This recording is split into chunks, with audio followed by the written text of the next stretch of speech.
and he's going to house it. It's amazing. Absolutely amazing.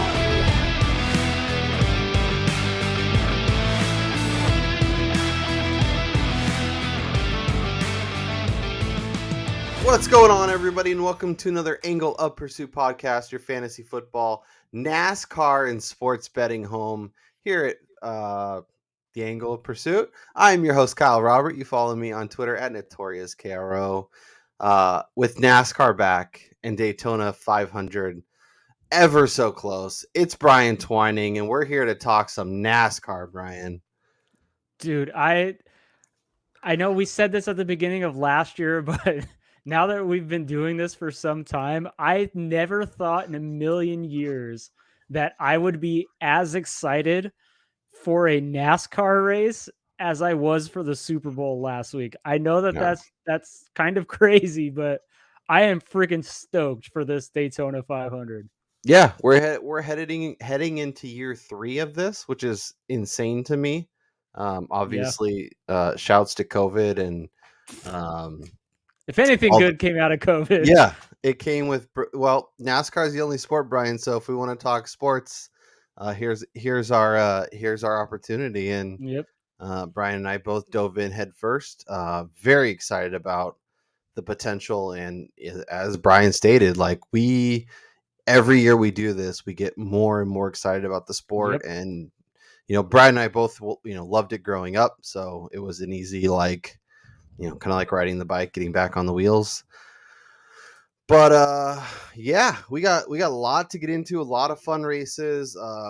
It should be really interesting. So just clean up a few things before we dive in full head, and we'll talk some season bets. We're gonna do some win totals. We'll do some championship odds. We'll also take a first pass at the Daytona 500 odds to see what Brian and I will be looking, and then obviously back post qualifying, and with qualifying seemingly back, we'll see what the schedule sets up.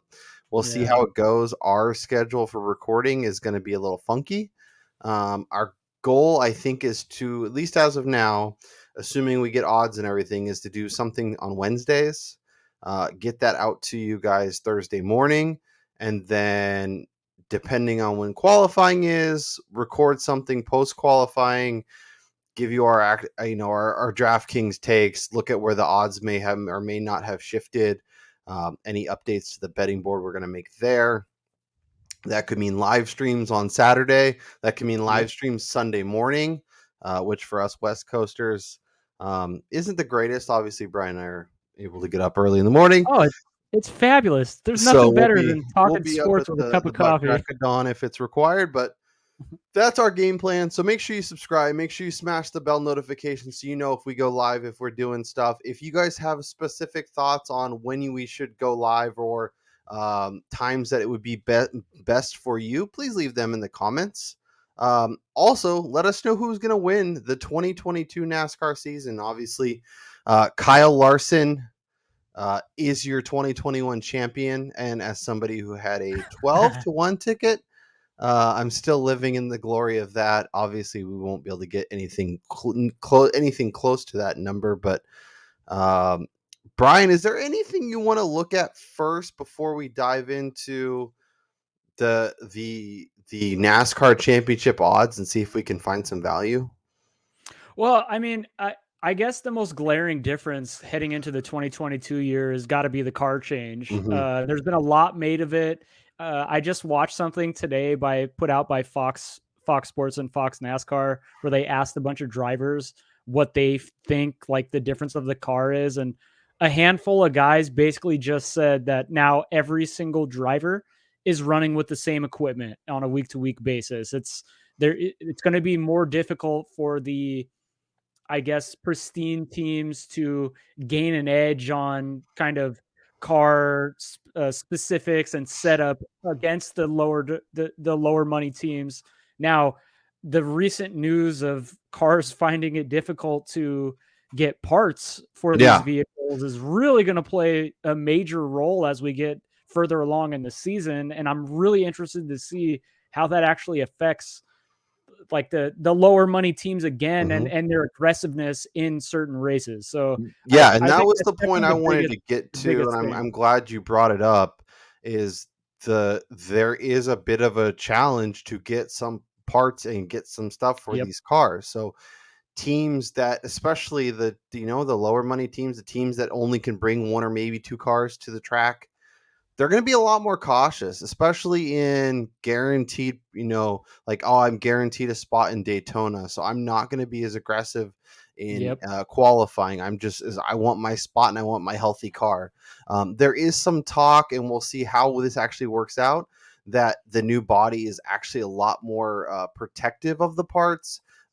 It is a little more durable, so that could mean, some of the situations where some of our cars have crashed out and really ruined some nice DFS lineups, we might get a few more cars making it to the final lap. Now those cars, may look like Ricky Bobby drove them backwards for half the race, but at least they'll get there. We'll get our DFS points. But that is something to consider for sure. Like, we like the BJ McLeods of the world, and finishing it when you're at 4,500 or 5K is a beautiful thing, and it gets Yes. you so much more of the board. So that will be something to keep in mind. Um, also be interesting to see, like, obviously we'll be able to have a lot more qualifying this year. So if some teams are a little less aggressive in qualifying, and then come out in the main race and actually look better, maybe we get some better odds, that kind of stuff. But yes, I think the new cars will be interesting. And I think for me, I'm going to try it. I say this every year and I don't ever listen to myself, but I'm going to trying to be a little more patient early, and not just like max bet every driver that I think is going to win and go drop all my bankroll That's on no fun though. DraftKings. Oh, for sure. And reloading is just as fun. No, But exactly. I think I want to give it a few races, unless I feel like I have a really strong advantage.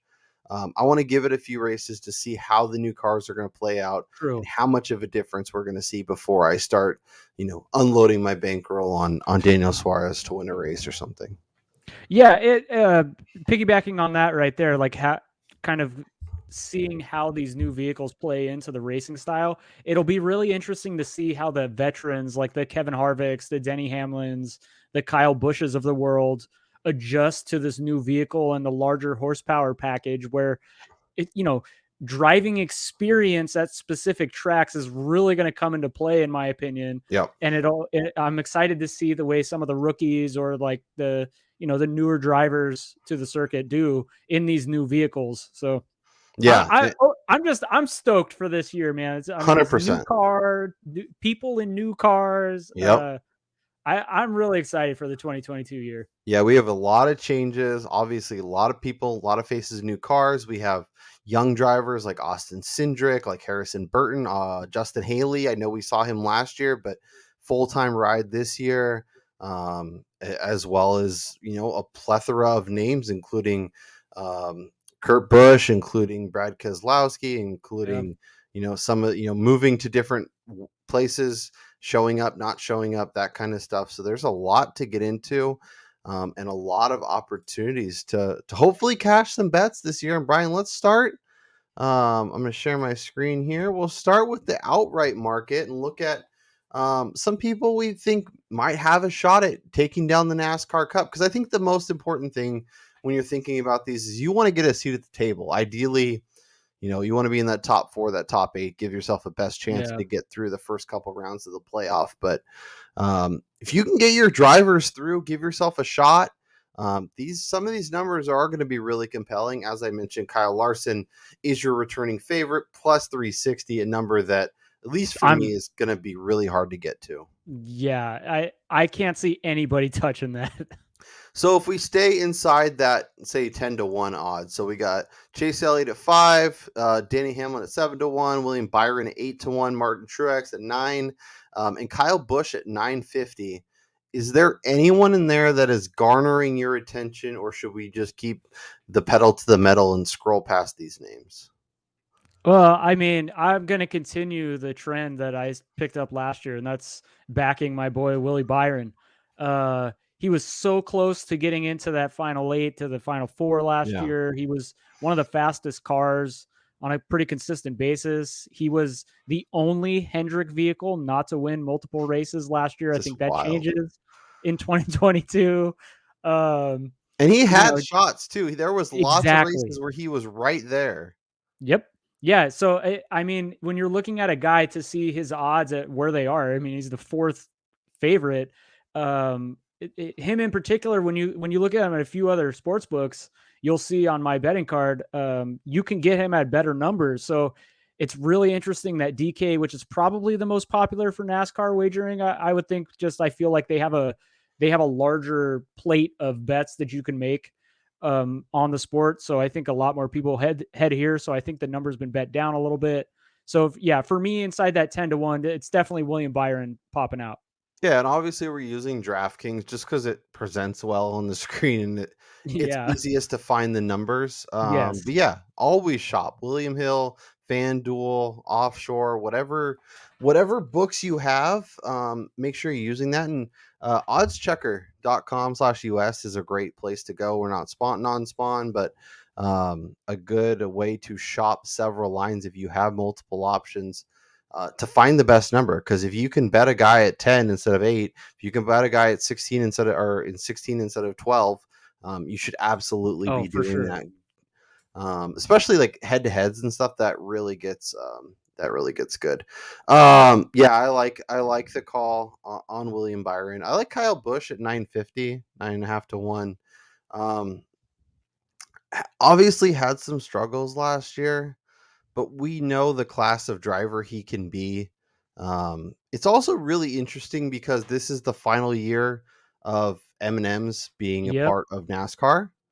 So, maybe that means nothing. Maybe it means something. Who knows? But I do like Kyle Busch as a driver. I do think, at his best, he can absolutely compete with all these names and provides the best value at this number. Let's dive down.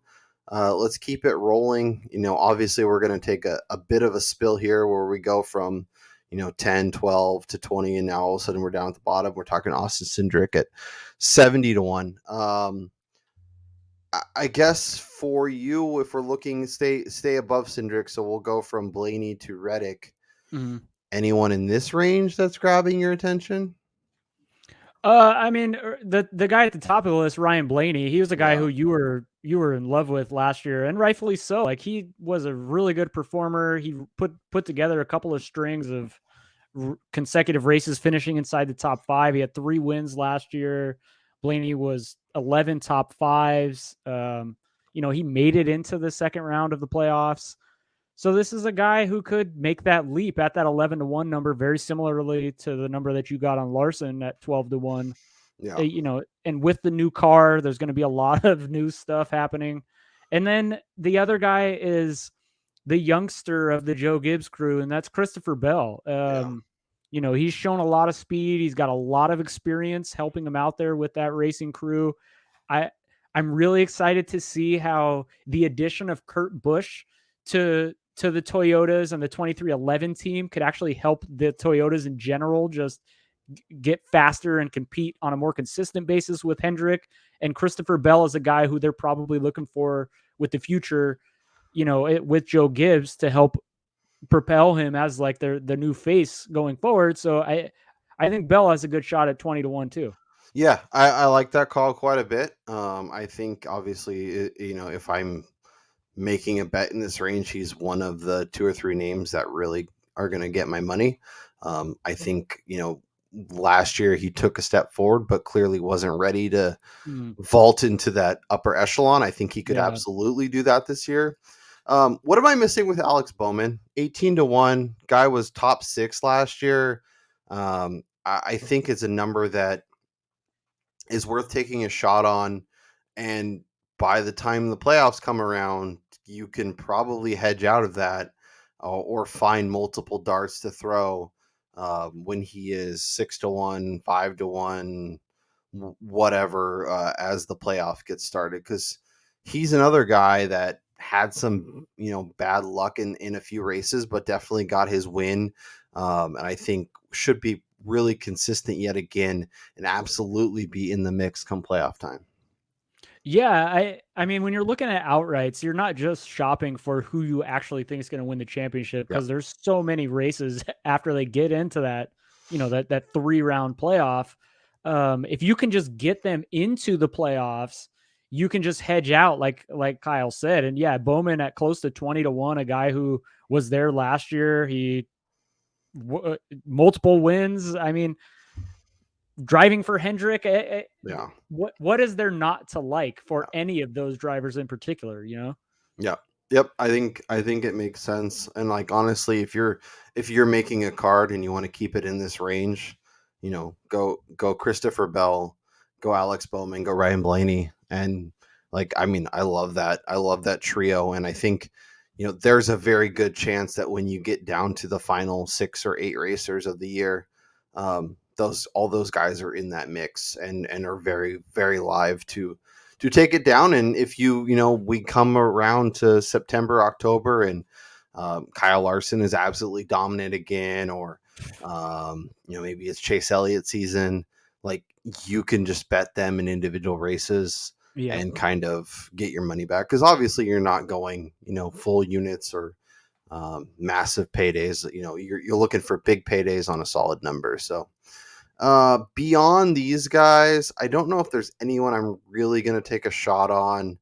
There's going to be opportunities, obviously, to bet a lot of these guys in terms of top 5s, top 10s, top 20s, matchups, potentially longer shots to win the race. But the idea of these guys being consistent enough for the entire length of the season does seem a bit too far for me. If there was a name, it's probably Austin Cindric, just because of that car that he's jumping into and Yep. because of Yeah, I was the thinking the same thing. the pedigree he has coming in. But even then, as a rookie in his first Yeah, full that's season in difficult. NASCAR, that seems like a big ask. And if you want to throw $10 on it at 70-1, have a nice ticket. If he makes the playoff, then like go for it. But that seems like so much.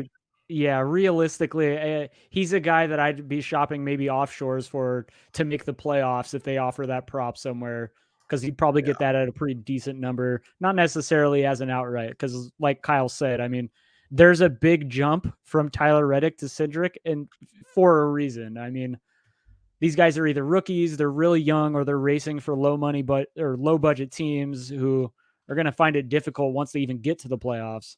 Yeah. Yeah, and obviously like I said, there will be opportunities to bet these guys, but I don't think this is it. So as I mentioned, Alex Bowman, Christopher Bell, Ryan Blaney would be the 3 that intrigue me most. If you're adding to your card, Brian, and we're going to keep track of our season-long bets. We're going to keep track of our week-by-week race bets and try and keep a spreadsheet to get, give some credibility, to give some clarity and see kind of how we're doing. But if you're adding to your card Mm. in terms of outrights to win the championship, where is your money going? Well, first and foremost, I'm going with Ryan Blaney at 11-1 here on DK, and then the first guy I talked about, William Byron, how I mentioned shopping around. You can actually grab his number to win a championship at 12-1 at Woo! BetMGM right now. So I would be running over there if I didn't live in California to smash play that. As we've talked about, Brian, there may be a Vegas trip or several in our Yes. near future. So maybe we can find a way out there between now and say March Madness to add that to our betting card. Because yes, that is a very nice number, and a number that I think he obviously we'll talk Daytona here in a bit, but like he could easily win Daytona, and then Yep. that number is cut to 7, 8, whatnot. Oh yeah, I mean, if you win and you're pretty much guaranteed a spot into the final 16, those numbers are going to start to trim. So Yep. jumping on it early is kind of the play. 100%. Let's talk some driver win totals, because I think there's a few names now. Obviously, if we're looking at DraftKings, there's some of these numbers have been beaten up pretty good. Yeah. and not necessarily like they're fine if you really love a number, or if you want to find a way to get a like a parlay together with a couple. But if you're looking at driver win totals, I guess what we can kind of go through them, but which one jumped out to you most when you started to look through this list? That has to be the Christopher Bell over under a half a win on the year. Yeah. That just seemed ridiculously low. I know the juice is pretty long in terms of over. It's minus 150, but I think it's worth laying the extra money there for him. Just thinking like how good Christopher Bell can be, Mhm. especially on that Joe Gibbs racing team. Yeah. Yeah, I like that call quite a bit. That was one that definitely jumped out to me. I wonder if there is books where you can get it maybe at 1.5, or even at one, and get a decent number, where if he gets the one, then you're pushing. Yeah. If he gets two, then you're in the money. That I don't hate that idea. I mean, obviously it's going to be more of a risk to try and hit that, but I think it's a number that he can get to, especially, as we both think that he has a very real shot at being a serious playoff contender and potentially winning the whole series at 20-1. Yeah. I think there could be some opportunities there, so I think that makes sense. I mean, I will say there was only 7 guys last year who won multiple races. So Yeah, and that's a big part of why it's priced this way. That's why I said yeah, I like, if I could get a one, like, I would be pristine, because yeah, then I'm oh yeah, give me the one, then I'll move from there. Kyle Larson 6.5. I know this is a big number, but you are getting plus 110 to the over, obviously minus 140 to the under. That's a lot of wins. Don't get me wrong. And I know it's plus, but it is plus money. There's a guy who won 10 races last year. And even with regression, can he get to 7? Can he lose 3 more races? Like, am I just like, am I donating all my winnings back to the sports books with this call?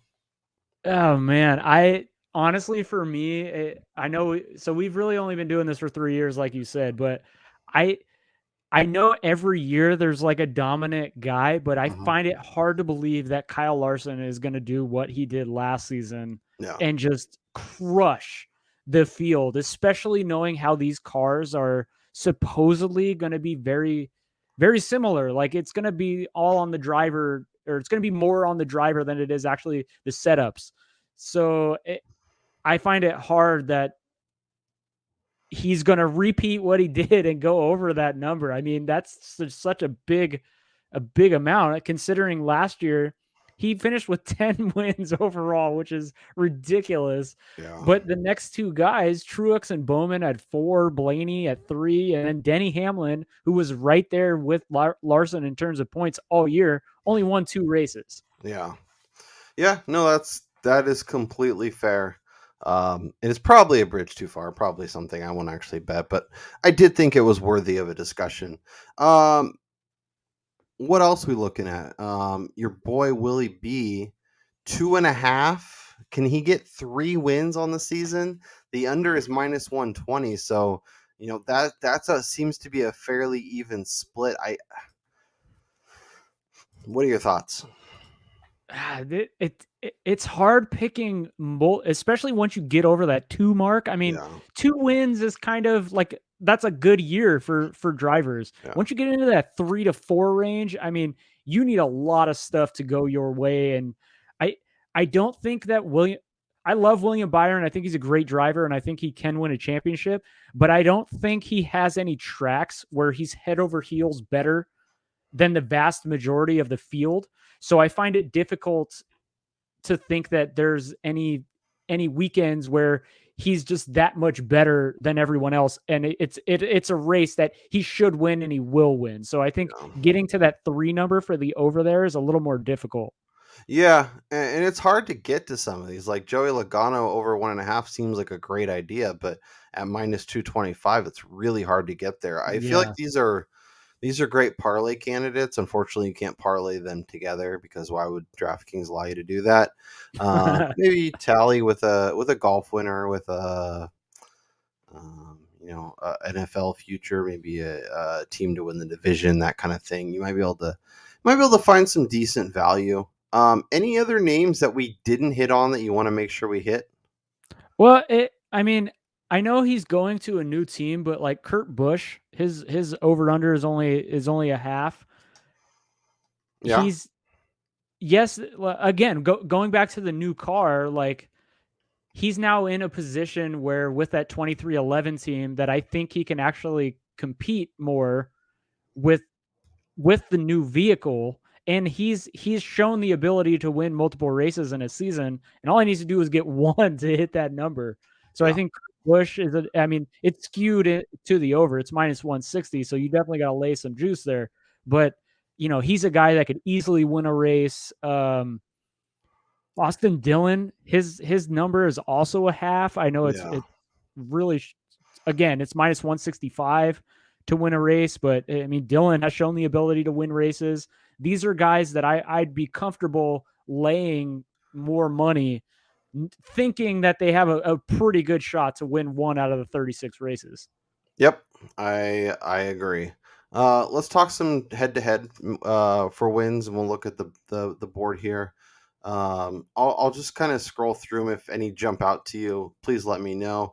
Bowman minus 110 over Kevin Harvick is one that I'm going to be taking. I'm the Bowman stan. We did this with Kevin Harvick last year, and I feel like it's gonna be more of the same, where he's a guy that is phenomenal for DraftKings, and a great option for consistency for a top 5, top 10. But in terms of winning races, it just did not happen for him. And maybe I'll look like an idiot with egg on my face because he'll rebound to the guy he used to be. But I'm gonna bank on that. I'm gonna bank on that to be the case, and for Bowman to get maybe a win or two, and for Harvick to just not. Yeah, it's interesting because looking at that right there, Harvick's win total is set at 1.5, and Bowman is driving with the most dominant team in NASCAR right now with Hendrick. So it it goes to show you how people still do favor the name Kevin Harvick, but as he gets older, he's kind of being faded away in the sport. So it's a toss up for me because I do think we see Harvick maybe get a win this year. I don't think he gets shut out again, but Bowman just has so much opportunity, and he's so fast with those Hendrick cars that it'll be hard to bet against him in that matchup. Yeah. Ryan Blaney over Bowman, like I don't think I would bet Bowman in that case, but that is some decent value. We got a couple Chase Elliott's here. Chase Elliott, Denny Hamlin, pretty even. Chase Elliott minus 150 over Martin Truex. Those Truex and Elliott seem to pop at the same tracks. I was just gonna say it's gonna be a matter of who wins the road courses, right? And if we can get a couple Truex wins on the road courses, is plus 120 something worth taking a gamble on? I mean, they're both. Elliott's just so damn good. Yeah, but like you said, they both excel at the same type of races, and I mean, when you look at last year, Truex had 2 more wins than Elliott on the season, 4-2. So who says it can't happen again? Okay, the one right here that I'm taking Truex over Elliott. Yeah, I mean, at plus money for all you got to do is have more wins than one other driver. Yeah, I think that's a good bet. Perfect. I love the sound of that. Yeah, and the one right below it for me, Christopher Bell versus Tyler Reddick. We both like Christopher Bell to potentially win the championship, 20-1. I think he's got a legit shot to win multiple races. Tyler Reddick, yeah, he's good. He made it into the playoffs last year, but there's too many. That guy had so many issues with his car. Like too many every single race, he was like in results stumbling to the finish. Yep. Yeah. So I like Christopher Bell. I just think his standing within that specific team as well kind of puts him above Tyler Reddick in terms of their potential for this season. I can already hear it now, Brian. There's already a few names kind of emerging from the pack as names we will be repeating over and over and over all season long. I'm just cruising along. Let me know if anything else jumps out to you. Hamlin minus 120 over Truex is interesting. Hamlin's just so damn good. I know Truex is still super solid, and obviously was part of the Final Four at the end last year. But as much as I just took Truex over Chase Elliott. So talking a little bit out of both sides of my mouth here, but if it was minus 120, minus 110, I probably wouldn't jump on Truex, but getting plus money is worth it to me. Exactly. And I just think Hamlin's so damn good. Last year, he was so strong and kind of faded down to the end. I think he rebounds. Hamlin and Chase Elliott over Kyle Larson. Kyle Larson would have to beat both, but at plus 120, that's super spicy. That's especially intriguing considering that it's a Joe Gibbs and a Hendrick driver against Larson. Yeah. Same with Hamlin and Martin Truex. Once again, plus money, a little bit closer. William Byron versus Kyle Busch. I know we're optimistic on William Byron, but Kyle Busch, the legend, minus 120 over 110. I could see this being like a 2-3, 1-2, 2-4 kind of thing, like really close. All right, I'm gonna stick to my guns with this one. I think this is the year William Byron gets into the Final Four. So I think that he's 2-1 or maybe 3-2 in this matchup. So I'm gonna add William Byron over Kyle Busch for a driver matchup this year. Yeah, I like that. You can get plus money at William Byron over Ryan Blaney too, but just for intrigue on the podcast, I'll be Team Kyle Busch. I'll take Kyle Busch minus the 120 over William Byron. Adding this to my card as we speak. Any other matchups you want to hit on before we take a quick look at the season-long project or the Daytona early odds and kind of get a feel for what numbers we're jumping on now before qualifying, before order set. Obviously, they're doing qualifying and we're recording this right before qualifying, so we don't know any of the results. But basically, they're setting the winners. The winner of qualifying will determine the front row, and then they'll determine with the rest. They'll split them up into two groups, do the duels, and then they'll do one duel will be 2, 4, 6, 8 all the way back, and the other one will be 3, 5, 7, 9 all the way back. So. And honestly, though, when you look at the super speedway tracks like Daytona and Talladega, like qualifying and starting position really do not play a huge role into finishing. So, take it with a grain of salt where these guys are starting from. It's more important information for DFS lineups for sure. 1,000%. And if you're looking at outrights and you don't necessarily love the number, or you think it's a fine number, but there's an opportunity where if they don't qualify quite as well, because the market is going to react to qualifying, even if they should. Yeah, and some people actually prefer to start in the rear for these restrictor plate or pack racing type tracks. So those could actually improve your odds on specific guys. Yeah, and there was some talk. We'll see how it actually plays out. But like some of the car as cars are running in packs. For some of the qualifying or for some of the practicing, the car in the back couldn't keep up in terms of speed. So that'll be interesting to kind of monitor with the new vehicles. But yeah, so let's look at the betting odds for Daytona. Did they take them down on us? Of course they did, right? Let me do this we can just chat while I try and wrangle up some numbers, because I'm guessing that since we're doing this right now, the lovely people over at DraftKings decided that they would take down the number. So I'll just do this, and this will be good to show. So here is the odds as of right now. And we can kind of look at it. Obviously, we'll give you some thoughts. If the numbers move too much, then you can figure it out from there. And you can always, Twitter @GreasyRules14 @Notorious Caro. We're happy to chat. You can add us both to a DM. You can email DM the show at FPAOP on Twitter. Happy, and you can also leave comments below, and we'll let you know where our heads are at with the numbers, but these are your numbers for the Daytona 500. Um, Hamlin is your favorite, and with good reason. That number, 9-1 is not terrible, but it really is hard to bet any of the uber elite favorites at a race with so much variance, with so much Yes. potential outcome. If we're staying, as we do, Brian, staying inside the 20-1 or I was so, just gonna say, yep. who are you looking at? What number is jumping off the page? I'm going with Ryan Blaney. Coming into this race, I think Blaney is my favorite driver for this particular race. I did a little deep dive on him, and yeah, he's had some bad luck at Mhm. Daytona in general. I mean, in the last 10 races, he's either crashed or like DNP'd in 5 of the 10 times here. But in the 5 races that he actually completed all the laps and finished on the lead lap, his average finish is 3.6. Yep. This is a guy who is running near the top. He's right there when he finishes. And all the talk of the potential of lack of cars, lack of parts, maybe we don't see as many accidents. We don't see people as aggressive until really late.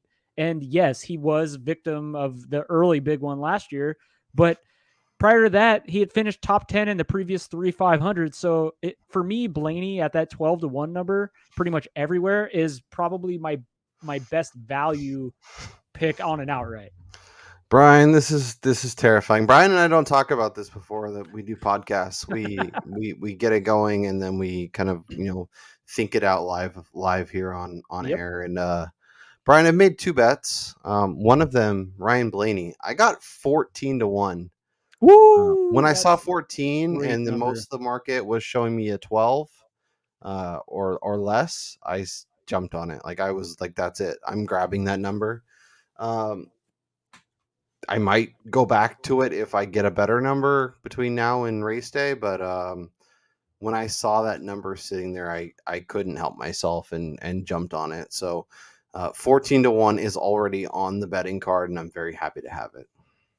Yeah, it his performances, I mean, obviously when finishing here are just they stand out above the majority of the drivers in the field. So I think where he stands right now in terms of odds, I mean, he's very similar to Kyle Busch, even the William Byron, like up towards of that 15-1 number. I like Byron this week too, a little Mm-hmm. bit more inflated of a number, but for me, Ryan Blaney, I think offers the best chance. And then before they removed the odds off the board, I actually got a number on Blaney's top 5 at plus 130, which I think is great, getting, over even for him to Yeah. T5, which is he's averaging better than. So Yeah, and I think, with some of these guys, like especially when we're talking, we're not talking DraftKings where we need them to finish. We want the guys that have the elite ceiling, even if it comes with a less than ideal floor. And yeah, Blaney is one of those guys that when he's on, he's incredible. And obviously with Daytona, things get wonky.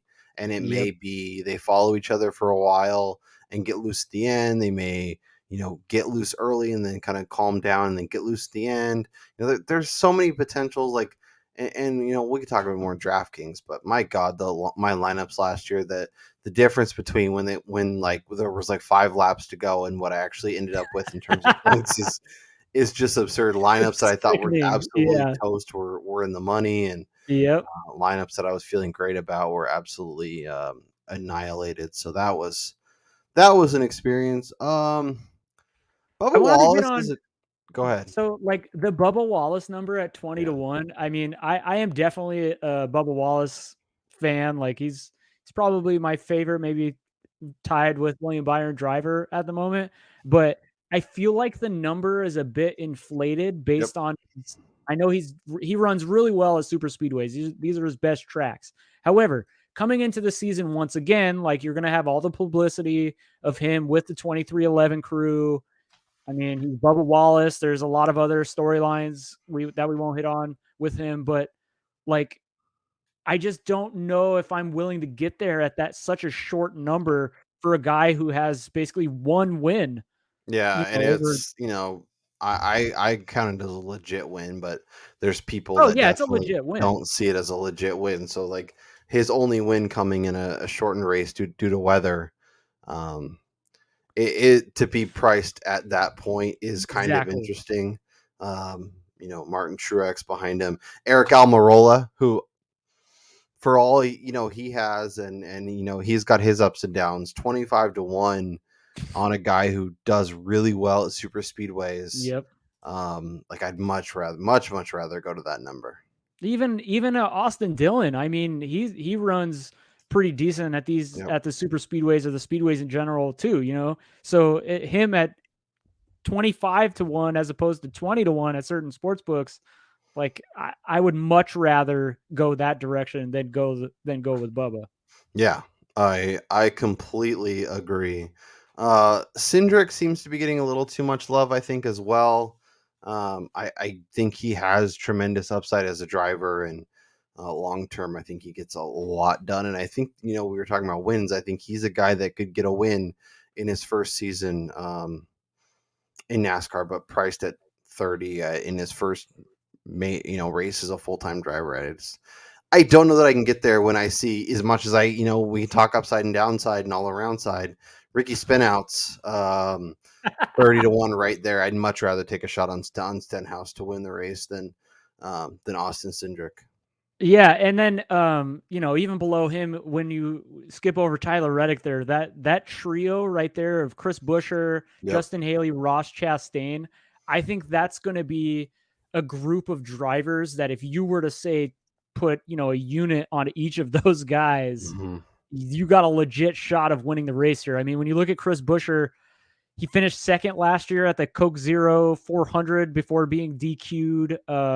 Prior to both last year's races at Daytona, the previous 5, he had finished inside the top 10 in all those with 3 top 5s in 5 of the previous 7 at Daytona. At 35-1, I mean, $5 on that Yeah. is a great payday. Yep. Buescher is also a guy I'm looking at in the top 10 market. Before the odds got taken down, he was even money to top 10, which at super speedways is really difficult to get to. They don't normally offer those kind of numbers. So I think that trio of drivers right there, that Buescher, Haley, Chastain, is somebody you might want to sprinkle some cash on. Yeah, Haley for sure. His number opened up. His number was much higher. I think it was like 60. It's cratered. My book is like 30, 35, which is not a number that I really want to get to. Like I said, I can get Stenhouse. I can get Christopher Bell. I'd much rather go there at 30 than Haley. But Haley is a nice value. We'll see where his number gets reposted following qualifying and all of the dual stuff. But he's definitely a guy that I think if you can get him at 45 or better, it is worth a shot, especially because I think he could perform well and start a little bit better than maybe people anticipate and kind of his number drops, and especially with the love that he's already getting. Chastain's another guy. Chastain's a guy that I will be looking at top 5, top 10 market for sure. He performed really well here last year. I think he has a chance. I do wonder in his new ride though, like how much of an impact, how big of a difference we'll see if we see one at all. Yeah, I mean it's basically Kurt Busch's chassis. Mm-hmm. Well, I guess it's not because they changed the vehicle, but I mean he's just taking over for Kurt Busch's car, just now driving for Trackhouse Racing, and I think it'll be interesting to see how they kind of divvied out the funds for that team with him and Daniel Suarez. So yeah, Suarez is, as we head down a little bit further, is looking incredibly appealing at 66. If you can get that number, he's a guy that has had some success at super speedways, looked pretty good here 2 years ago. Pulling up the stats now. I was just looking at it. 2021. So yeah, had a nice little run. So definitely an interesting driver, a guy that I think could make some noise. Obviously, we saw Michael McDowell emerge from this area last year. It doesn't mean we're going to get it again this year, but this race gives you the most most random different drivers popping up. Like a lot of times we're going into a race and there's like 3 or 4 or 5 names that we really want to consider, and then kind of just ignore the rest. And most of the time that's going to work out. This race, I think, gives you the most potential for different drivers to win. And I think that's why it's fun. I think that's why it's worth getting down here. I was just gonna say this and Talladega are the races where you can go down the betting board and go Yep. near the bottom and take a dart throw and have that person have a legit shot at winning, like a Corey LaJoie, for instance. I mean, he runs really well here. If things go his way, he could find himself avoiding the big one on the last lap and just being the only one to come out of the carnage and win the race. So Atlanta's going to be like that this year too. They've changed up the track a little bit after the mess that was the surface on Atlanta. So it's going to be performing more like a super speedway. So that's something we'll have to remember going into that race. Brian, I'm a glutton for pain. I'm going to do it to myself again. Eric Jones is somebody that I want to attach myself to. Has a ton of success at this track. Has the 43 car, which has had some success with Bubba behind the wheel. I also think that Richard Petty Motorsports teamed up with. I was just looking at it. I think it's GMS. Yeah, so I think so it's now Petty GMS Motorsports. So I think the crappy car that he had to kind of will around the track last year, it's just going to get a much better ride. And I think he has the skills where if he gets a little bit better of a ride, and if we consider that maybe these cars are a little closer to even, I think he has the potential to really make some noise and become that guy that, 2 years ago we were using a lot, targeting a lot in those top 5, top 10 markets, and he was really coming through for us. Yeah, and staying in line with kind of that unsung potential, just for this race in particular, that Kaz Grala You driving gonna ride with Team Pit Viper? Yeah, he's driving for Money Mayweather's team. This will probably be, I think I heard they're going to try to get into like something like 15 races this year, but Kaz Grala was a guy who last year was getting a lot of sharp money to top 20, potential top 10. Like, he runs really well at these super speedways, and no longer with the colleague racing team. He gets a shot here with this TMT team to show what he's got. And this is a dude at 100-1.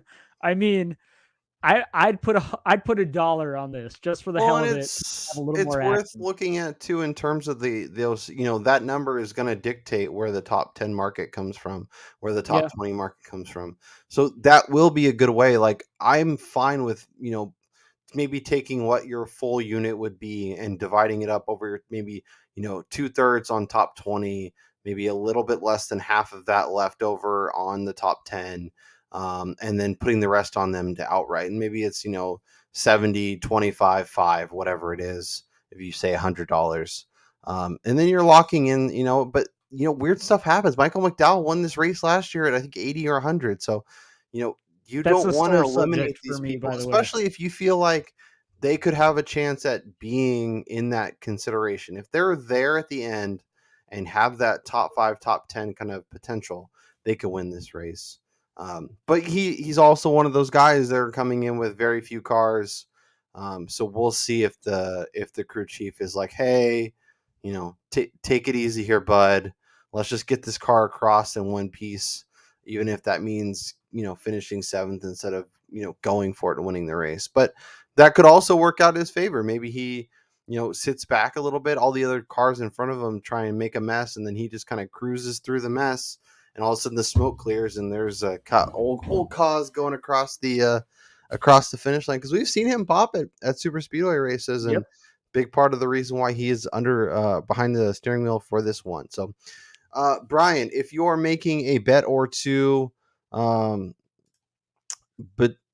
going into before we get all of qualifying sorted out, where is your money going?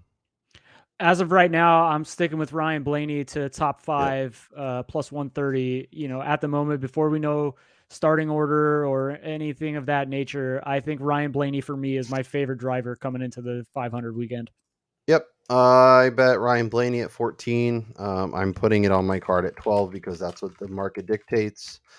I'm taking the best number I can get on Eric Jones, which at the moment is 60. There's a 66. I'm taking that. And thanks to Odds Checker for that number. I did And want to hit on one interesting little prop bet I found on DraftKings before they took the odds down. Once again, okay, give it to me. you can bet the driver who takes the white flag does not win. I am picking yes on that, and I'm laying the minus 120, knowing the way that these races finish. Like guys will be jockeying all the way up until turn 4, Yeah. into the checkered. So I am betting on another wacky finish here. Yeah, I'm wondering how it goes too, because I feel like there's potential for multiple white flags, right? If there's like a wreck before, they'll run another white flag and they'll go around again. So I'm wondering how that works, if it's just Well, the initial one. I think they wait if they're in the final lap and it doesn't if they've already thrown the white. Yeah, I don't know because what the standards are for throwing the yeah, caution as opposed to just letting the race finish. interesting. Yeah, we'll have to keep an eye on that. But yeah, I think that's a fun bet, and finding ways to kind of bet this race uniquely is Yeah, probably a, exactly. a good way to do it. So I will try on our Instagram feed, AOP podcast. I believe I'm verifying as we podcast.